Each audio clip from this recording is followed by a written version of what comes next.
हाँ जी, +1 क्लास। आज हम करेंगे स्त्री के अर्थ में स्वतंत्र का प्रश्न के नेक्स्ट लास्ट है, चौथा, पाँचवा और 6वां क्वेश्चन है। और उसके बाद हम करेंगे इसके वेरी शॉर्ट क्वेश्चन कि स्त्री के अर्थ में स्वतंत्र के वैदिक समाज में स्त्री के बारे में बताया कि किस प्रकार वह रहती थी।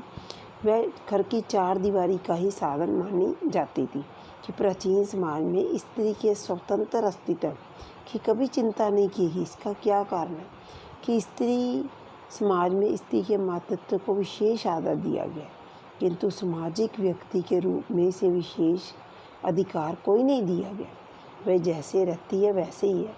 समाज में निकट स्त्री पुरुष की संगनी होने के बराबर में साथी होने के लिए उपयोगी थी। उससे भिन्न उसका अस्तित्व चिंता करने योग्य नहीं रहता था कि उसका अस्तित्व अपने पति के साथ था। वे अकेले कुछ भी नहीं सोच सकती थी।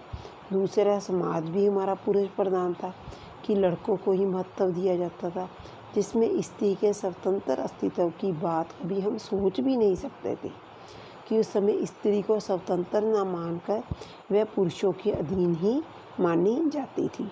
नेक्स्ट क्वेश्चन है जी, आर्थिक पराधीनता व्यक्ति के जब हम किसी पर निर्भर रहते हैं तो हमारी पराधीनता किस प्रकार उस पर रह जाती है कि व्यक्तित्व पर्सनैलिटी पर क्या प्रभाव डालती है कि जो हम किसी के अंदर होते हैं तो हमारा शारीरिक, मानसिक और बौद्धिक विकास रुक जाता है। व्यक्ति अपनी इच्छा से कुछ भी नहीं करना ही वह योग्य होता है। वह एक घेरे के अंदर कैद बनकर रह जाता है, जिससे बाहर आने पर उसे संघर्ष जो करता भी है, कोशिश भी करता है, तो बेकार सिद्ध होते हैं। उसे अभिमन्यु की तरह हर ओर से घेरा जाता है। परिणाम वही होता है जो महाभारत में अभिमन्यु का हुआ, अर्थात वह अंत में मारा गया क्योंकि उसे चक्रव्यूह से निकलना नहीं आता था।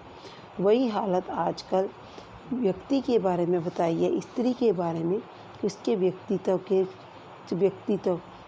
के व्यक्तित्व पर्सनैलिटी पर जब हम किसी के अंडर होते हैं तो हमारी पराधीनता किस प्रकार रहती है कि हम पूरी तरह से पनप नहीं पाते। लास्ट क्वेश्चन है, सापेक्षता बराबरता ही सामाजिक संबंध का मूल है।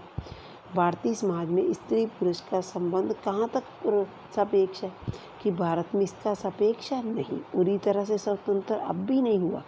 चाहे हम पढ़ लिख भी जाएं, स्त्रियां पढ़ लिख भी जाएं, फिर वे पुरुषों के अधीन ही रह जाती हैं और व्यक्ति का तथा उस पर ही निर्भर रहती हैं, जिससे वह अपेक्षा रखता है। भारतीय समाज में स्त्री पुरुष संबंध सापेक्ष नहीं है। दोनों में भाव एक समान नहीं है। दोनों एक दूसरे पर एक समान निर्भर भी नहीं करते।